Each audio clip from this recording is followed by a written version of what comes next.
여러분 안녕하십니까?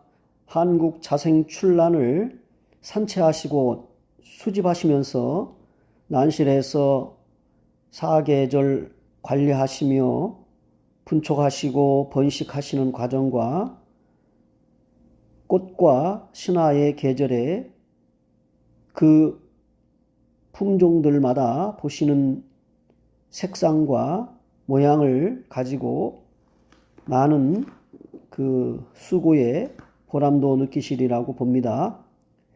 이제 오늘은 영상을 둘로 나누어서 한국 자생출란에 있어서 특히 봄철에 여름의 관리 과정 속에서 신화들의 발색 과정을 우리가 보게 되고 또 어떻게 이것을 잘 관리하고 발색시킬까에 대한 그런 나름대로의 노하우가 있을 것이고요.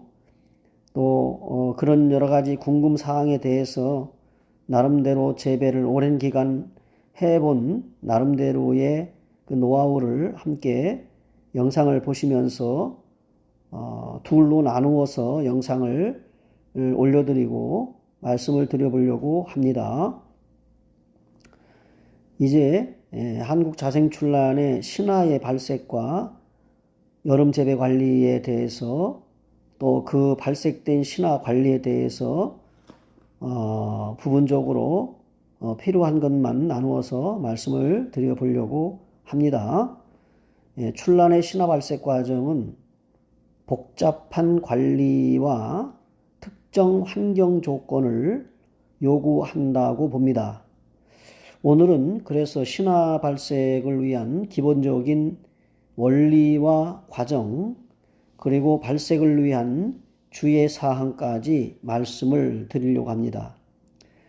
세 가지로 나누어서 말씀을 드리려고 하는데 첫째는 신화 발색의 기본 원리에 대해서 말씀을 드리고 두 번째는 발색의 과정의 단계에 대해서 말씀을 드리고 세 번째는 두 번째 영상으로 발색을 위한 주의사항에 대해서 말씀을 나누어 드리려고 합니다.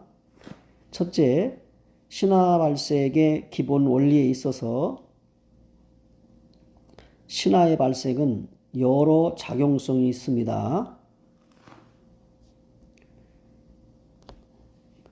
그 측면에서 보면 색소의 조화에 의해서 발색이 결정된다고 볼 수 있는데 이는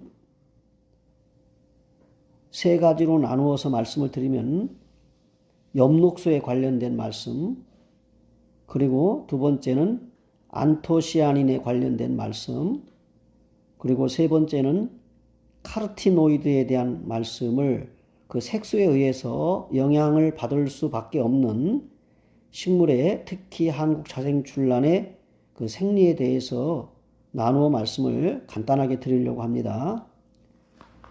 특별히 이 세 가지의 색소, 엽록소, 안토시아닌, 카로티노이드 이 색소들은 발색 과정에서 상당히 중요한 역할을 합니다. 그 첫 번째가 바로 엽록소입니다. 이 엽록소의 역할이라고 하는 것은 녹색의 색소로 말할 수 있고 이 녹색의 색소인 엽록소는 과도한 존재는 그 엽록소에 있어서 특히 발색 과정에서 색의 탁함을 초래할 수 있다. 그래서 엽록소가 중요하지만 성장 과정에서 발색에서는 그 색상의 탁함을 초래할 수 있기 때문에 엽록소의 역할도 신화의 발색에 있어서 우리가 꼭 알아둬야 될 관리의 측면에서 필요한 조건입니다. 그리고 두 번째는 안토시아닌입니다.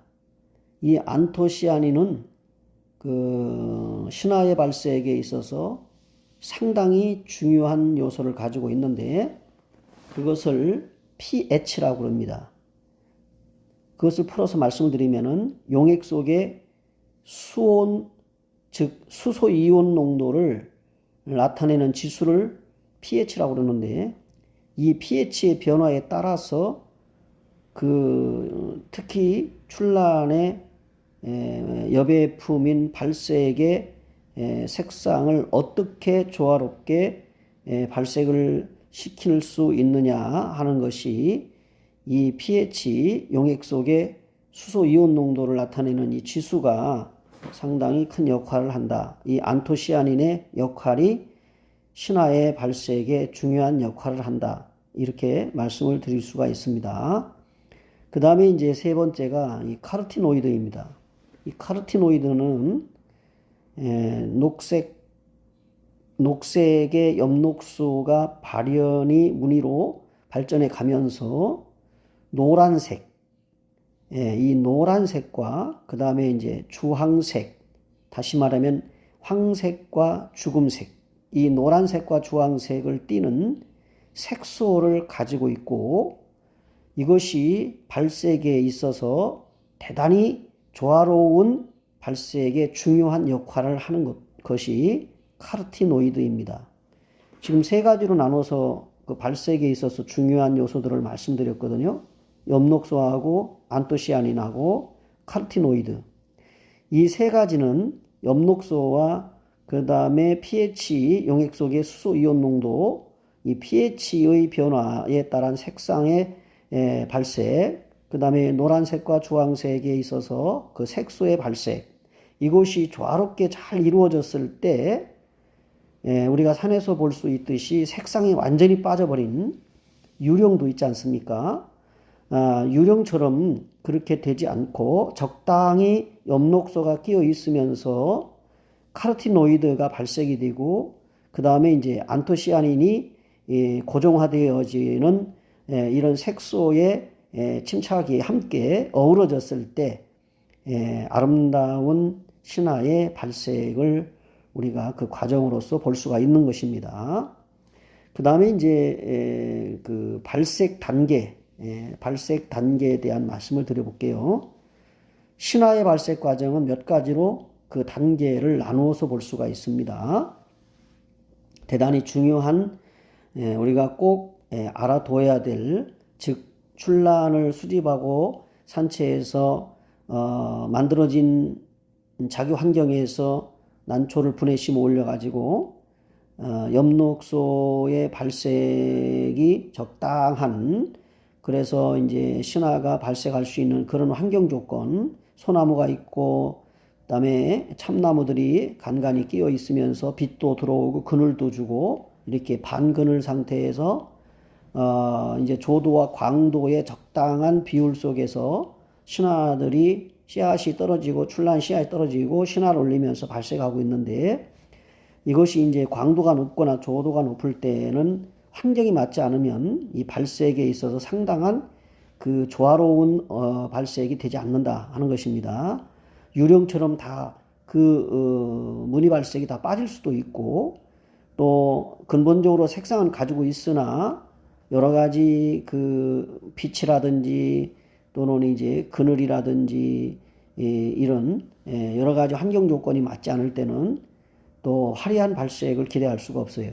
여러 가지 조건이 맞아야 됩니다. 그런 측면에서 이 발색 단계에 있어서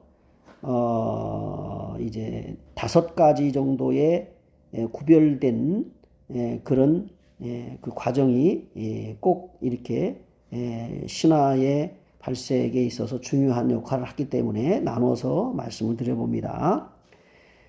첫째, 신화 성장 초기입니다.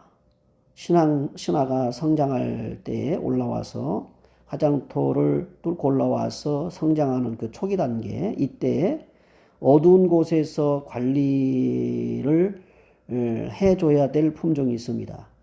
주로 우리가 저도 그렇게 지금 이제 2번째 영상에서 볼 수가 있으신데, 주로 이제 명명품 중에 자연 발색이 어려운 사계 그리고 호피반들입니다. 이런 계열들이 신화 성장 초기에 어두운 곳에서 관리를 해야 된다 하는 것입니다. 신화가 약 2cm 정도 성장을 했을 때 저는 아예 신화가 이제 눈에 보이면 화통을 씌웁니다. 그리고 주변에 수태를 씌워서 연철사로 묶어서 관리를 하는데, 신화가 약 2cm 정도 성장을 했을 때 어두운 곳이라고 하는 것은 빛의 룩수로 말씀을 드리면 약 2000룩수 정도에서 잘 조절해 가지고 그 신화의 발색을 위한 초기 관리를 시작해야 된다 이렇게 말씀을 드리고, 두 번째는 발색 관리의 시작입니다. 이것은 이제 발색 관리의 시작인데 초기를 지나 시작입니다.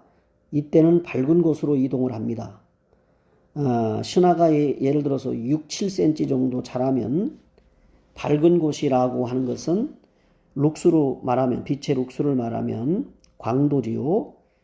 10,000룩수에서 12,000룩수로 빛이 들어올 수 있는 곳으로 옮겨서 그 발색 관리에 들어가야 한다 이렇게 말씀을 드리고, 이 과정에서 발색이 4에서 50%, 40%에서 50% 정도 이상 발색이 진전되었다라고 할 만큼까지 목표로 정하고, 이 정상 위치에서 이제 관리를 시작하시면 됩니다.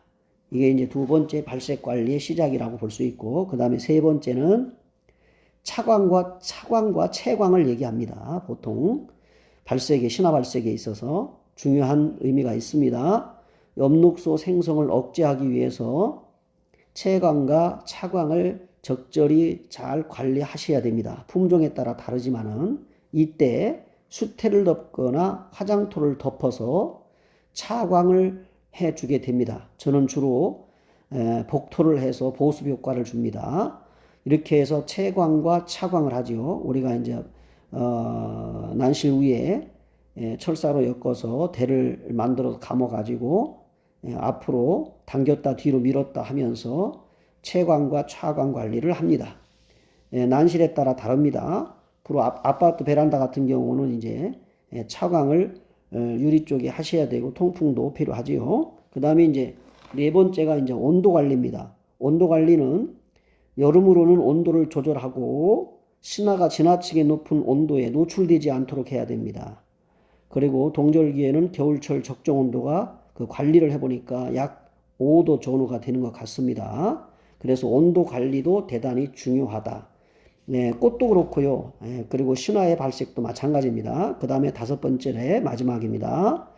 시비 관리입니다. 시비라는 것은 이제 비료 관리를 얘기하는 거예요. 2월 하순에 영양 공급을 재개하고, 제가 늘 쓰는 메네델 또는 하이포넥스 이것을 비율로 섞어서 활력제로 약 10일 간격으로 3번 정도 봄에 줍니다. 가을에도 주지만 이것이 신화의 발색에 대단히 중요한 역할을 하고, 그 다음에 이제 가을에는 꽃 관리, 꽃색 관리에도 중요한 역할을 합니다. 그래서 저는 10일 간격으로 봄에 3번 정도 주고 가을에도 3번 줍니다. 지금은 이제 신화의 발색 때문에 말씀드리는 거고요. 유기질, 무기질 비료로 적절한 시비 관리를 잘해서 신화의 발화와 꽃대를 올리는 세력을 키우는데 중요하게 시비 관리는 꼭 필요하다는 말씀을 드립니다. 제가 이제 오늘 영상을 이 전체적인 말씀을 드리려고 하다 보니까 영상이 길면 보시기가 불편하셔서 둘로 나눠서 약 이제 13, 4분에서 15분까지 정도로 나누어서 두 영상을 올려드립니다. 영상의 좌측 상단에 보면 1이라고 되어 있죠. 두 번째 올리는 건 2로 내용은 비슷하지만은 올립니다. 그래서 한국자생출란의 신화의 발색과 재배 관리에 대해서 이렇게 말씀을 드리고 있습니다. 이제 두 번째 영상에서는 발색을 위한 주의사항에 대해서 그리고 결론적인 정리에 대해서 이렇게 말씀을 드리려고 합니다. 이제 첫 번째 영상에서는 대단히 중요한 말씀을 드렸고, 이제 한국자생출란을 어떻게 하면 효과적으로 잘 재배를 하여서 번식도 시키고 품성과 그 품종에 가지고 있는 그 여러 가지 색상이라든지 화형을 정확하게 잘 발현시킬까 하는 것이 재배자의 어떤 몫이라고 본다면, 이제 한참 여름에 신화가 올라와서 자라는 과정에 있기 때문에 여러분들의 수고와 그리고 관찰이 대단히 필요하다는 말씀을 드립니다. 두 번째 영상에서 뵙도록 하겠습니다. 무더운 더위에 신화 관리 잘 하시고 건강하게 키우시기 바랍니다. 감사합니다. 지금 올려드린 영상은 여러 가지 꽃들이 있습니다. 저는 신화도 꽃으로 봅니다. 이것은 이제 사계입니다. 사계. 제가 서두에서 말씀드렸듯이 신화 발색을 위해서 이렇게 화통을 씌우고 일단 채광과 차광을 위해서 빛 관리를 합니다. 엽록소를 차단시키고 신화가 어느 정도 컸을 때 벗기면 발색이 잘 되는 것 같습니다. 품종에 따라 환경에 따라 다릅니다. 뭐 사계라고 해서 이렇게 꼭 해야 된다는 법은 없습니다. 자연 발색되는 것도 많아요. 이런 측면에서 여러 가지 신화들을 올려드리고 여러분들에게 저런 말씀을 드렸습니다. 첫 번째 영상에서도 끝까지 시청해 주시고 또 함께 해주셔서 대단히 고맙습니다. 건강한 여름 잘 나시고 그리고 승리하시기 바랍니다. 감사합니다.